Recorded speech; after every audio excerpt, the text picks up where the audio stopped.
He's reading his holy book again. Every day, Mars, like it's gonna save the world or something. I just find peace in it, that's all. Peace? Religion causes more wars than peace. Wake up, bro! Yeah.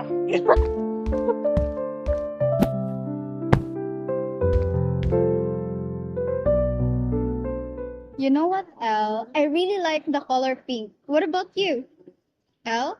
Hey, is something bothering you? I'm sorry, what are you talking about? I was talking about my favorite color and I think something is going on around your head.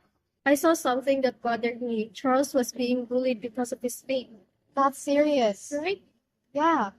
Religions is supposed to guide people, not divide them. I want to organize a talk, Lana.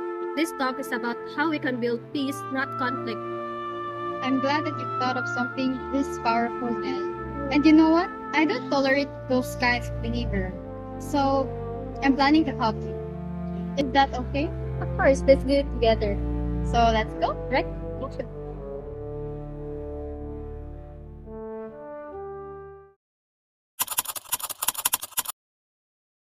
Good evening, everyone. I am Juliana Antipuesto, and I will be your host for today's seminar or talk.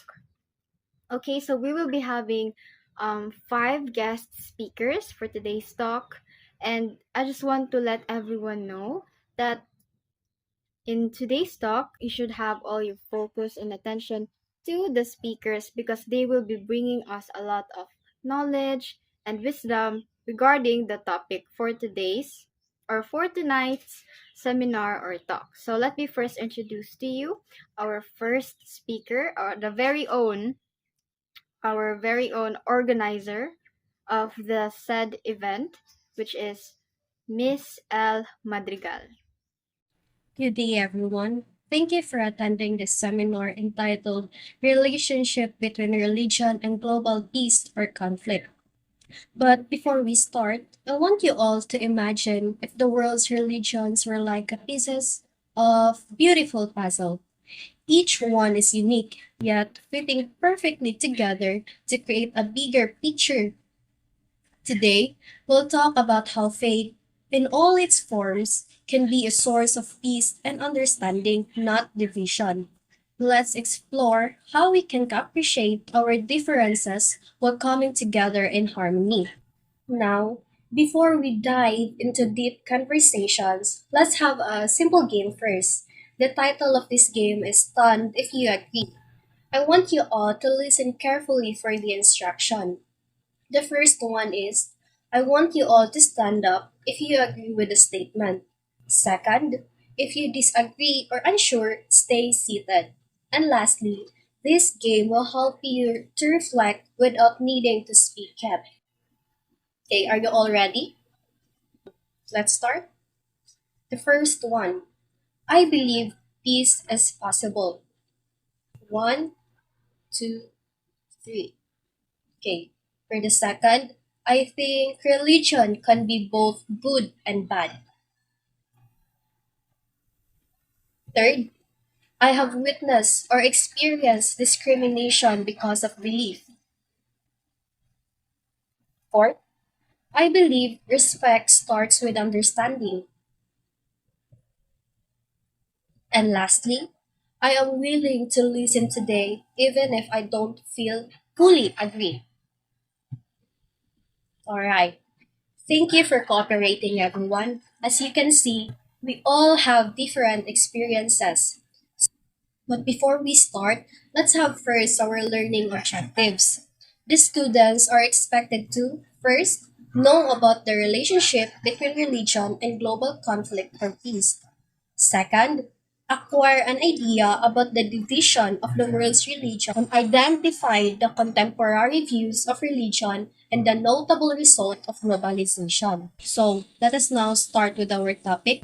This is the relationship between religion and global conflict or peace. What is it all about?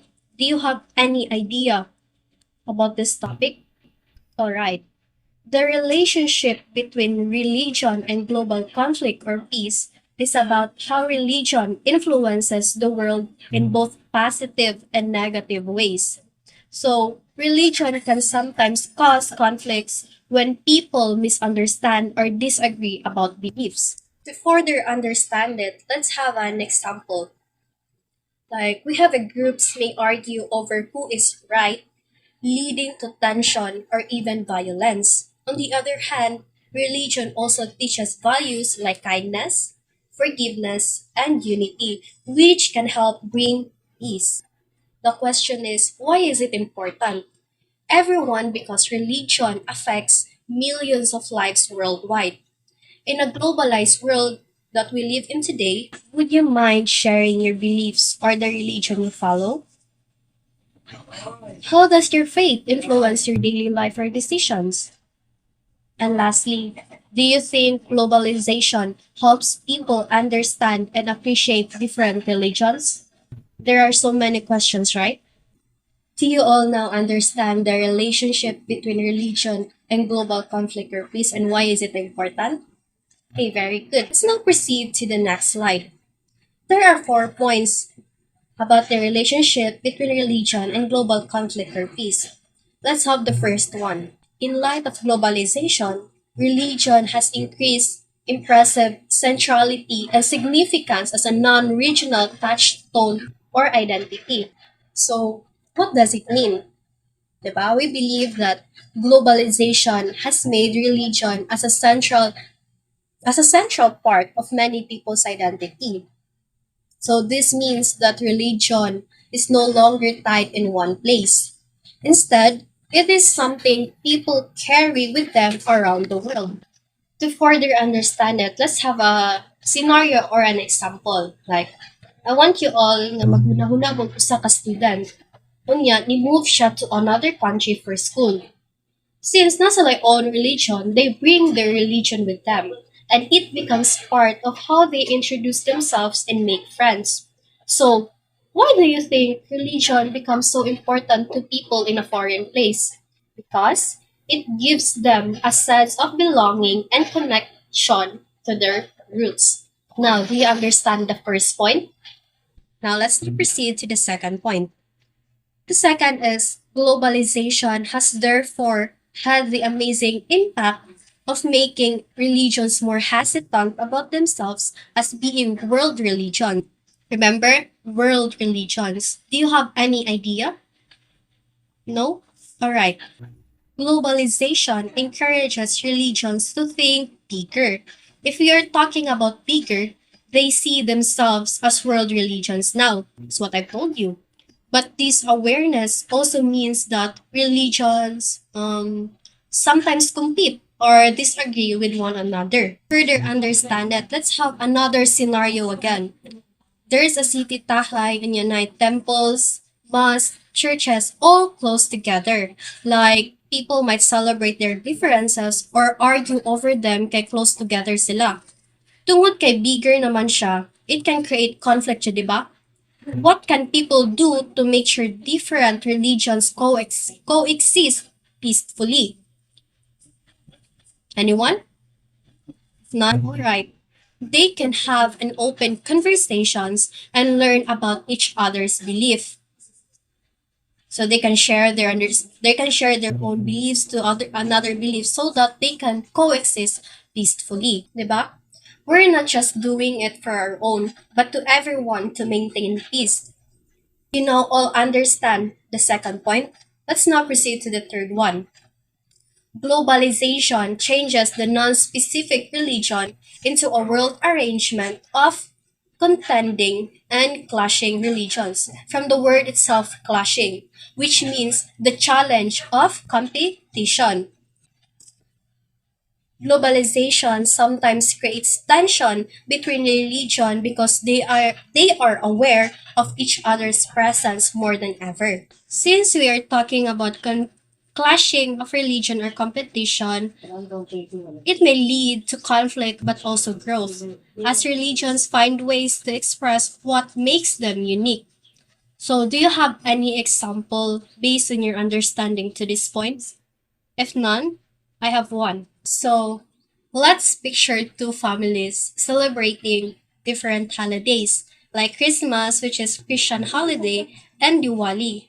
Diwali is like India's biggest and most important holiday of the year.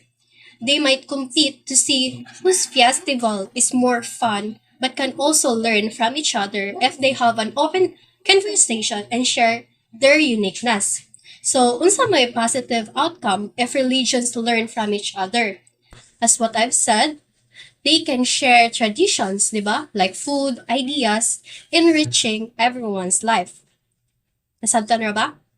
So let's proceed now to the last.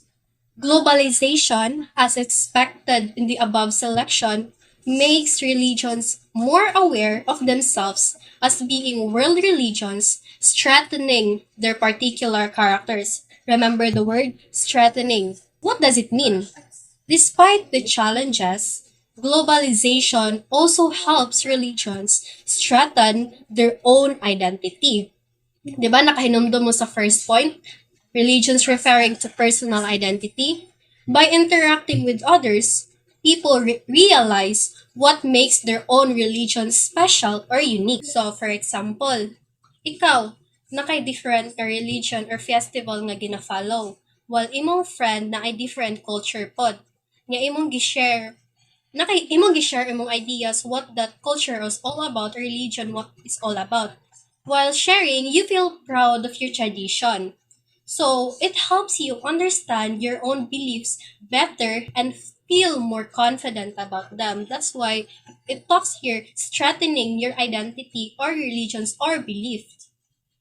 So, nasagtan ra ba ang 4 points sa relationship between religion and global conflict or peace? Alright.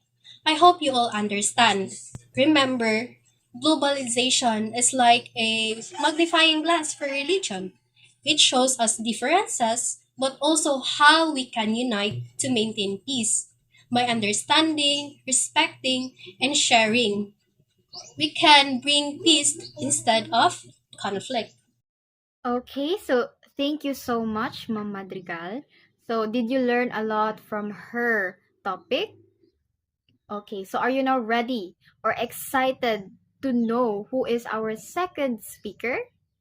So, our second speaker is actually a visitor. No, more like my cousin from the States, and she is a notable person in our field. So, we had the opportunity to invite her to speak in front of us virtually and share her knowledge regarding some topics that was assigned to her. So, let me introduce to you Miss Erlinda Mae Lingatong. Good day, everyone. I am Erlinda Mae Lingatong, and now let me continue the report. So now I am going to explain to you the relationship between religion and global conflict and or global peace. So first, globalization strengthens and supports religion but also challenges its identity, leading to the emergence of distinctive religious personalities. So, imagine you are in a room with people from different countries, from different places, from different religion. Globalization is like this room where everyone shares their ideas and practices. So it helps spread religious practices, traditions, and culture, which can make them stronger. However, when you are with different people from different places, with different religion, you might wonder what makes your religion special? What makes your religion unique? So, this can lead to people emphasizing what makes the religion unique. So, they will start to recognize or start to appreciate their the uniqueness of their religion, like their special customs or beliefs. Next is religious identity claims represent a circumspect response to globalization, seeking to assert one's identity in global channels. So this one is when a person or when people feel like their religion is getting lost, they might start to remind everyone what makes their religion unique or what makes their religion special. This is called asserting their identity. They do this by sharing their traditions and beliefs with everyone, with other people, through social media, events, or festivals. It's like saying, hey, this is what we do, this is how we do things, this is what we do every day, or something like that. This can help people understand them more, or this can help people know their differences and respect their religious practices or their differences as their religion. So next that I am going to tackle is the division of the world's religions. So first is Hinduism with 13.26%. So this religion, or Hinduism, is one of the oldest religions. This is mainly practiced in India. So this religion is they believed in many gods and goddesses, and also they believed in reincarnation and karma. So this religion is commonly practiced in India and Nepal. Next is Buddhism with 5.84%. So this religion is they based on the teachings of Siddhartha Gautama, and this religion focuses on inner peace and letting go of desires. So this religion is mainly practiced in China, in Thailand, Japan, and Sri Lanka. So next is Christianity with 33.32%. So this religion is the largest religion in the world. So this religion follows one God, and they believe in one God and follows the teachings of Jesus Christ. And the next is Islam with 21.01%. So this religion believes in one God, which they called Allah, and they follow the teachings of Prophet Muhammad. And this religion is commonly practiced in Saudi Arabia, Indonesia, and Pakistan. So the next is other religions with 12.48%. So this consists with smaller religions like Sikhism and Judaism. Next is the non-religious with 11.77%, and the last one is the atheist with 2.32%. So the difference between atheists and non-religious people is like atheists do not believe in any gods or higher powers, while non-religious people do not follow any specific religion but may still believe in values or spirituality. So this religions shows that people have different beliefs, have different cultures, traditions that shapes their identity, and we have to respect that. So that ends my part. Thank you for listening. Thank you so much, Miss Erlinda Lingatong, for that very wonderful explanation and discussion of the topic.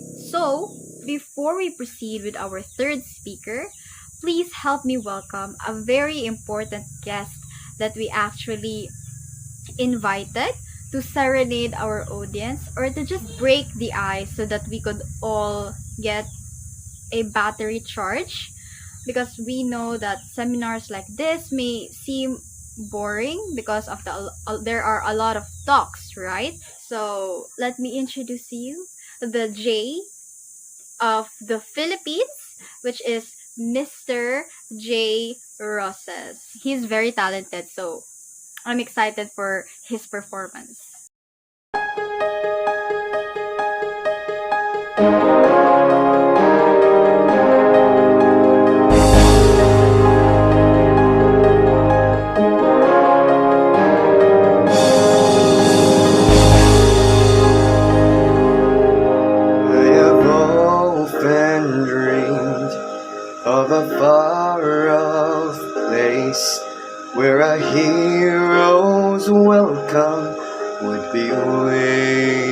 for me, where the crowds will cheer when they see my face, and a voice keeps saying, this is where I'm meant to be. I'll be there someday.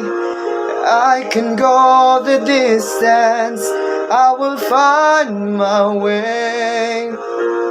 If I can be strong, I know every mile will be worth my while. When I go the distance, I'll be right where I belong.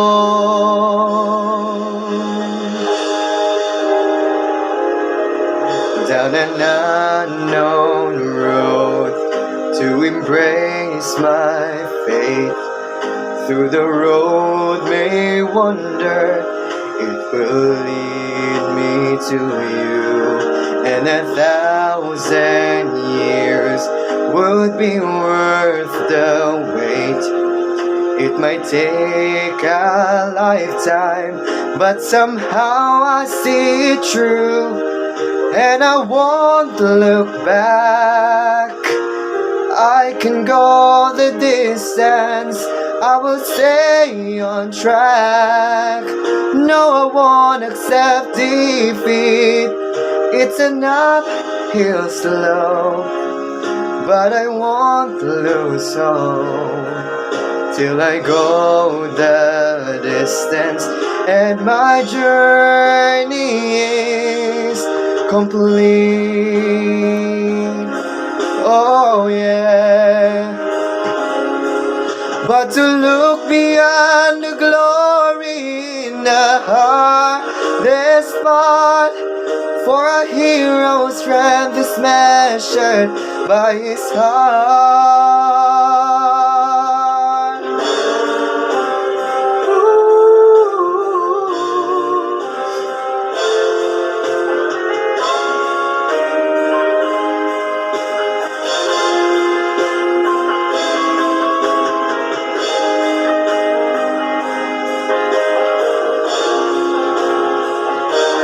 Like a shooting star, I will go the distance, I will search the world, I will face it time, I don't care how far. I can go the distance till I find my heroes welcome waiting in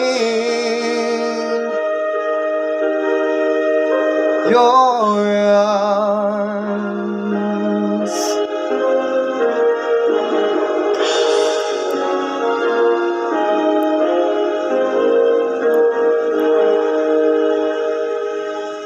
I will search the world, I will face it times till I find my heroes welcome waiting in your arms.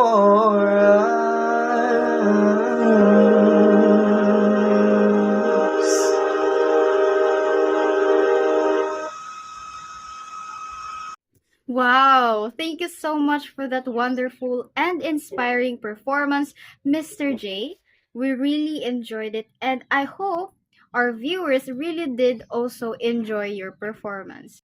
And for our third speaker, let us have Miss Lana Del Reyes. So you might wonder why we have the same face, but I'm telling you, we are not the same, okay?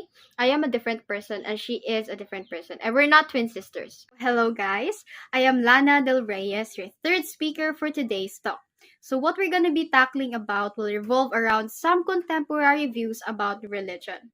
And when we say contemporary, this is something to do with the words like modern and current. So are you guys ready? Okay. So religion has always played a significant role in shaping societies, providing moral guidance and offering a sense of belongingness. However, in today's rapidly changing world, the way people view and practice religion is also evolving. And as globalization connects cultures and ideas, contemporary perspectives on religion highlight new meanings and functions beyond the traditional belief systems. And these modern views reveal how religion adapts to societal needs, cultural diversity, and individual identity in the 21st century. So now let's get on to the first contemporary view, which is religion is no longer just a set of beliefs that people arrive by reflection. So what does this mean? Traditionally, religion was seen as a system of beliefs that individuals would adopt after deep reflection or spiritual experience, right? And people would consciously decide what to believe based on the teachings, the scriptures, and personal conviction.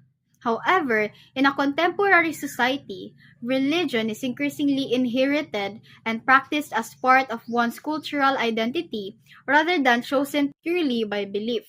For example, someone born into a Catholic family in the Philippines might continue practicing Catholic traditions, not necessarily because they have reflected deeply on all the doctrines, but because those practices are part of their family customs and social life.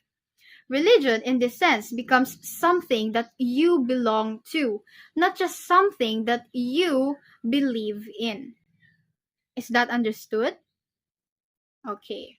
So this shift also reflects the growing complexity of belief in modern life. Now, many people now identify with a religion culturally, even if they do not practice all of its teachings. And religion, in this sense, becomes more about belonging, tradition, and identity than your individual theological commitment.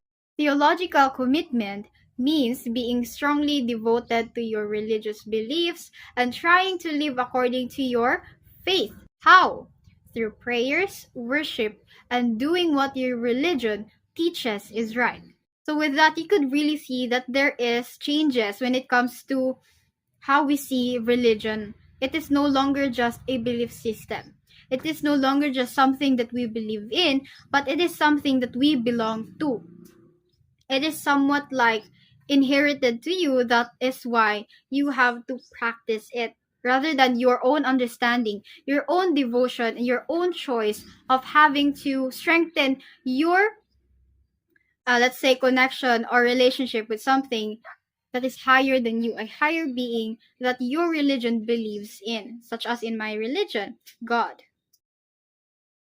However, sometimes, no, these religion that is inherited to you, it could seem like you don't really understand your religion because it is not, in the first place, it is not your choice that you chose this religion because you believe in it, but because it was passed down to you by your family and it is a part of your family's tradition. So, nagets ra ba ang first nga contemporary view?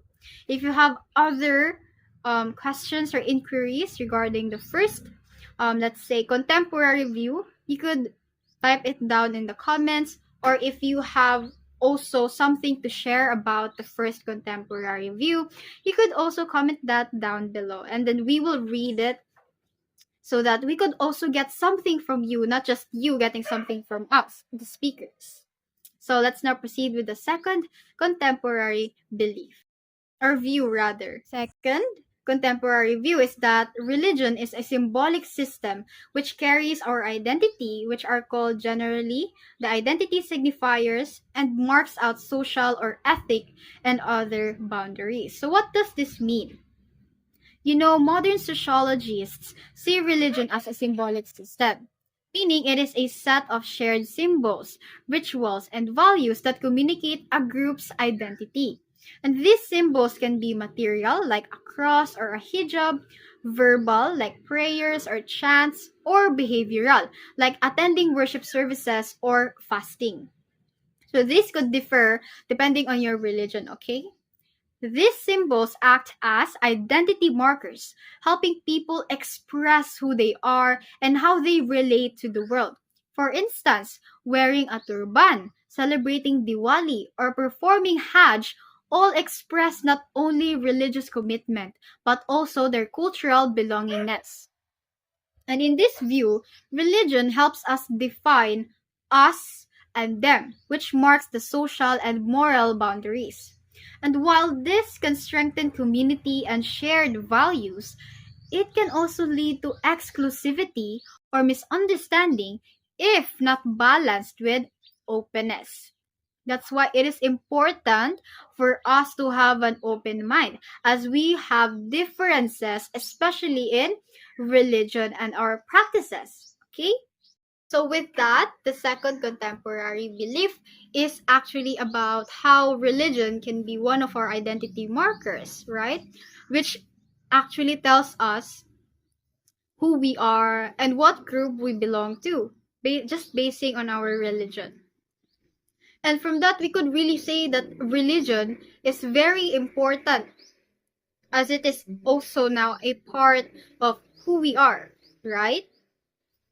And because from that, we could really conclude that we have differences, especially in religion. So, what can we do so that we could not feel being left out, or rather, we could not let someone feel that they are being left out just because they have a different religion identity marker, or because of misunderstandings of our differences?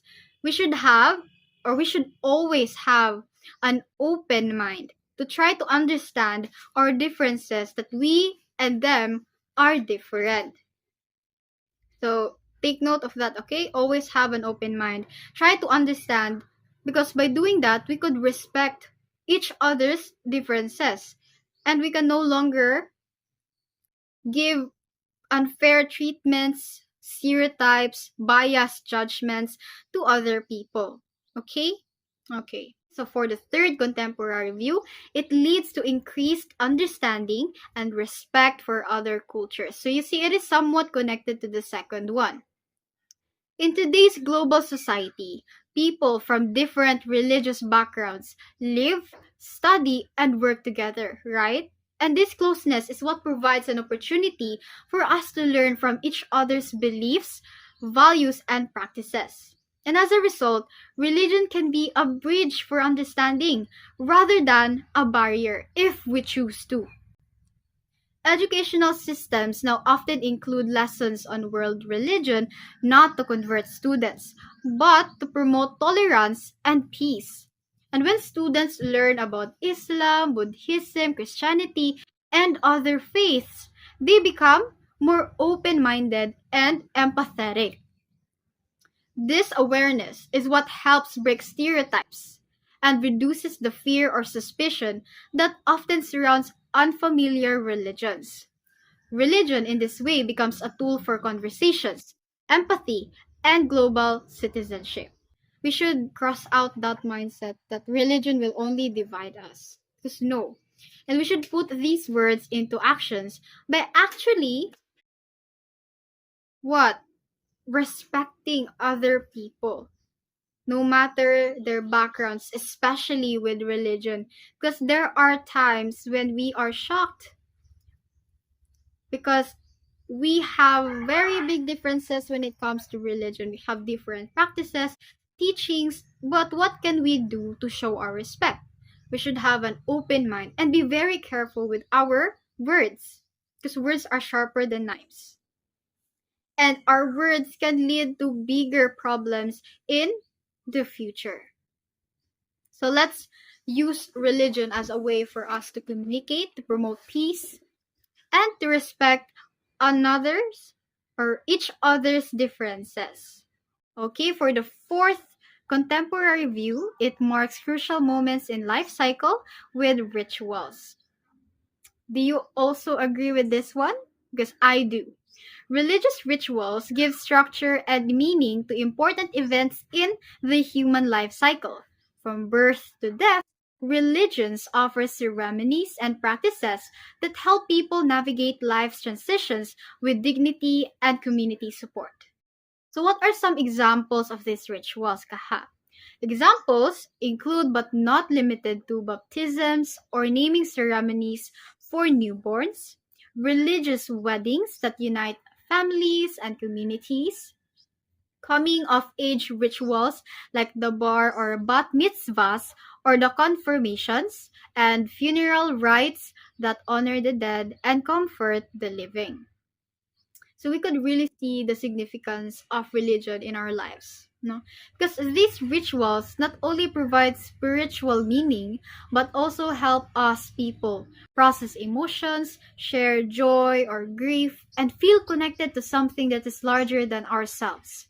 And in this way, religion continues to shape how people experience life's biggest moments, even in increasingly secular societies. Okay, so that ends my part for the first four contemporary views about religion. I hope you learned something from me, and if you have further questions or inquiries, you can type that down in the comments, or if you have like additional information regarding this topic, or you could just share what your views are, your opinions regarding these first four contemporary views about religion. So I guess this ends my part. Thank you for listening, and may God bless us all. Thank you. Okay, thank you so much, Miss Lana Del Reyes. And for our fourth speaker, let me introduce to you Miss Chesca May Ybañez.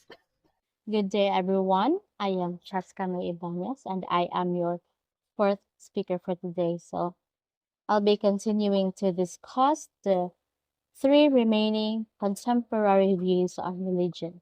So the fifth one is how religion provides powerful mechanisms for psychological and social tension. So religion can bring comfort and sense of identity, but it can also create stress, especially when people feel pressured to strictly follow its teachings. So, for example, when someone who identifies as LGBTQ but belongs to a conservative religious community may face inner conflict or even rejections, which causes emotional and social stress. So, on a larger scale, debates over moral issues like abortion, divorce, or same sex marriage often lead to tension between religious and secular groups in society. So, the next one is religion based conflicts are on the rise. So, religious beliefs, especially when tied to politics or ethnicity, can spark violence or discrimination. So, one example is the conflict between Sunni and Shia Muslims in the Middle East. So it has fueled civil wars and terrorism. So another case is the tension between Hindus and Muslims in India, where religious riots have resulted in injuries, deaths, and damaged communities. So these examples show how deeply rooted beliefs can divide people and even lead to violence. Yes, right. So, lastly, religious issues should not be viewed separately from globalization. So, in a globalized world, cultures, religions, and ideas are constantly interacting. So, this can be both enriching and challenging. So, for instance, Christian missionaries now use social media and international aid to spread their faith across the globe. So, on the flip side, as Western values like individualism and secularism spread, traditional religious beliefs in other countries may be questioned or rejected, leading to cultural tension. That's why, when discussing religion, we must also consider how it connects to economics, migration, technology, and global forces. So, to wrap up everything, religion remains a powerful influence in our lives. So, it can be a source of guidance and identity, but it can also create psychological strain, social division, and even conflict. So, In our globalized world, understanding religion means looking beyond personal beliefs and considering its broader impact on society and the world. So, now let us move forward to the notable results of globalization, secularization. But before anything else, does anyone here knows what is secularization? None? Okay. So secularization is the process by which religion loses its influence over various aspects of society such as politics, education, culture, and everyday life. So in simpler terms, as societies become more modern and exposed to new ideas through globalization, people start to rely more on science, reason, and individual freedom rather than religious teachings. Religion becomes more of a personal choice than a public or institutional authority. So the first notable result is society becomes increasingly modern. Religion becomes less and less important. So why does this happen? So as society becomes more modern, several changes occur that contribute to the decline in the importance of religion. So these include advancement in science and technology, improved access to education, and increased exposure to different cultures and belief systems through globalization. So people begin to rely more on logic, reason, and personal freedom rather than strictly following traditional religious teachings. So in modern societies, individuals are encouraged to think critically and make choices based on their own values and experiences. So this leads to a shift where religion is no longer the main guide for laws, education, or moral decisions. Instead, it becomes a personal matter, important to some, but no longer too central to society as a whole. Like, for example, in many developed countries, issues like same-sex marriage or reproductive health and gender equality are supported even when they go against traditional religious teachings. So, it reflects a growing trend of secularization wherein religion plays a smaller role in shaping public life. Thank you so much, Miss Ibanez. That was very fruitful and full of information. And now for our last speaker. This speaker is actually very brave as he really took the chance to speak out amidst his fear because of the bullying situation that he experienced. Without further ado, let me give the stage to Mr. Charles Dalagan, our fifth and final speaker for today's seminar.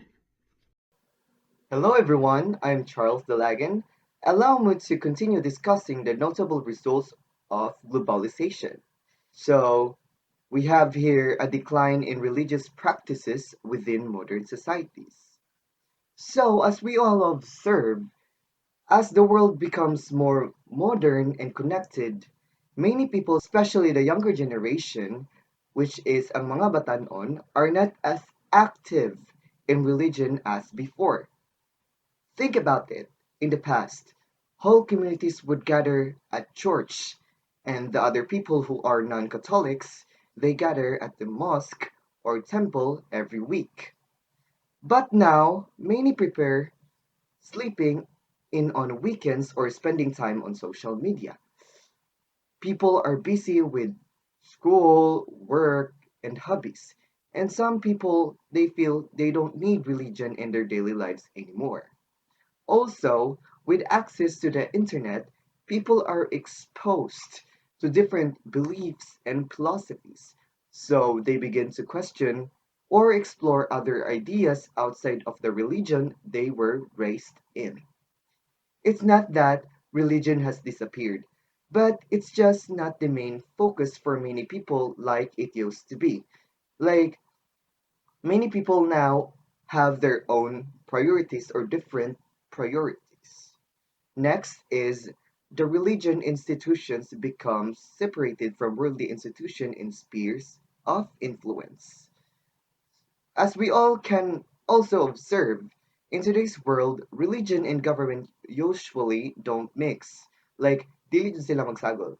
And that's on purpose.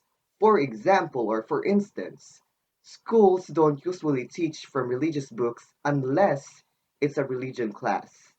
And laws are made based on fairness and human rights, not religious rules.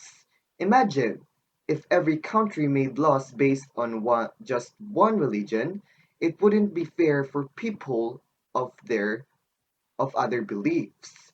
That's why many societies have created a separation of church and state.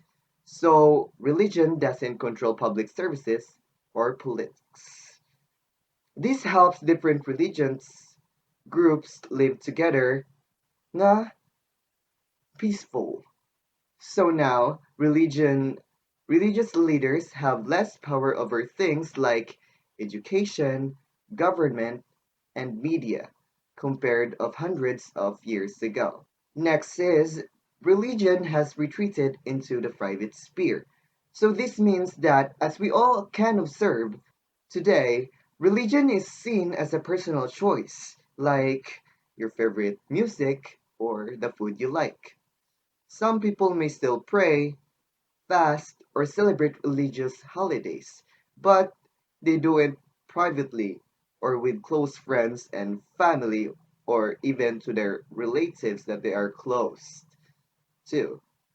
You probably know someone who wears a religious symbol or says a quiet prayer before meals, but they don't talk about it all the time because it could happen that they are shy or so on and so forth, or somewhat what could be the reason. That's because many people feel it's polite to keep their faith to themselves in public.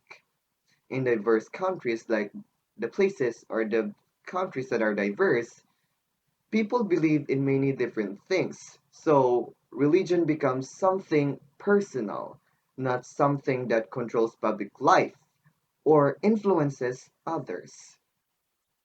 People respect other beliefs, but they don't expect everyone to follow the same religion. So, if we wrap up secularization, it doesn't mean religion is gone. It just means people now choose how and when to practice it instead of it being expected by our environment or our society. Next, let's move on to the religious affiliation in the Philippines. So as you can see, the data presented in the screen, the religious affiliations. First here is the other religious affiliations, which had, on 2010, they had 8.7% of affiliation, and when 2015 comes, it became 9.4%.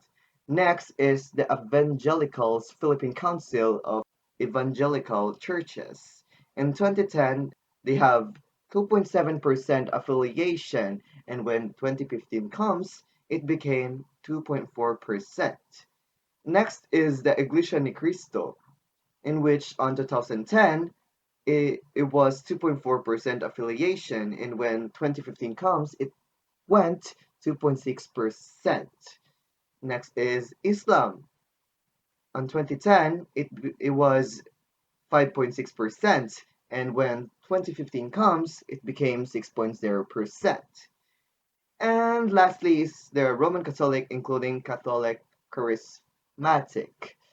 On 2010, it was 80.6%, and when 2015 comes, it went 79.5%. So as you all can see on the screen, Roman Catholic has 79.5% during 2010 to 2015. 79.5% or 80,304,000 1,100% of the total population of the Philippines is Roman Catholics. So, here in the Philippines, since we are colonized by the Spanish, we are influenced of believing or indulging to the Roman Catholic religion. So most of us Filipinos are Catholic. Like it says here in this data that 79.5% are Roman Catholic here in the Philippines. And the second largest religious affiliation in the country is Islam, which is 6.0% of the total population. So some of the people here are Islam, which it totals of 6.0%. Next is it was followed by people who were affiliated with Iglesia ni Cristo with 2.6% share.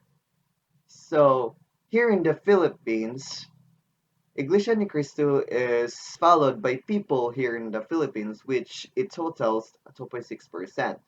Like mostly here in the Philippines, they believe in Iglesia ni Cristo because they have their own beliefs. So, by looking at the data, it's clear that the Philippines is still a deeply religious country, with Roman Catholicism leading to 79.5% of the population in 2015. But when we compare it to 2010, there's a small drop from 80.6% to 79.5%.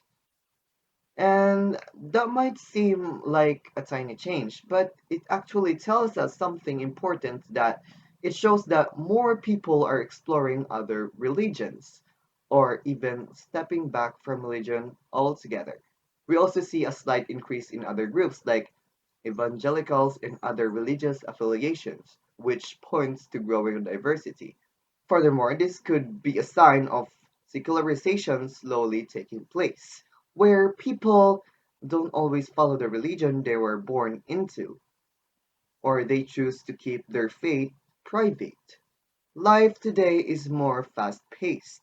People are exposed to different ideas through social media, and many are starting to think for themselves when it comes to religion. So, to wrap up, while religion still plays a huge role in Filipino culture and daily life, this shift reminds us that society is really changing. People are now given more freedom to choose what they believe in, or even how they believe. And that's a big part of what globalization brings.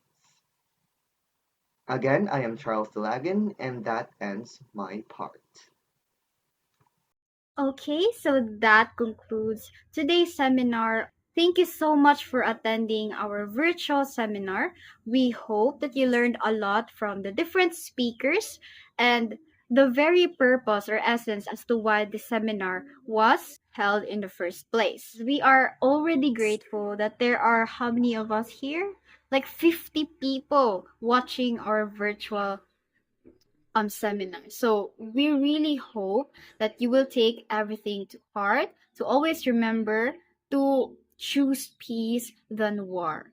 Okay? So yeah, we hope you learned a lot, you take words into actions, and to appreciate our own differences. So this concludes today's seminar.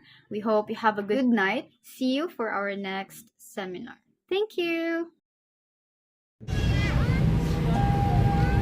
I didn't expect that. He wasn't weak. He was brave. We judged him without understanding. Maybe we're the ones who need to change. Hello, everyone. I used to think silence would protect me, but after being bullied for my faith, I realized silence only helps hatred grow. Religion for me is a source of comfort, not conflict. No matter our beliefs, we all want the same thing: peace. I hope that today we can start choosing understanding over judgment. Causes more wars than peace. Wake up, bro! Yeah. I just find peace in it, that's all. Okay. Isa. Okay, 1, 2, 3.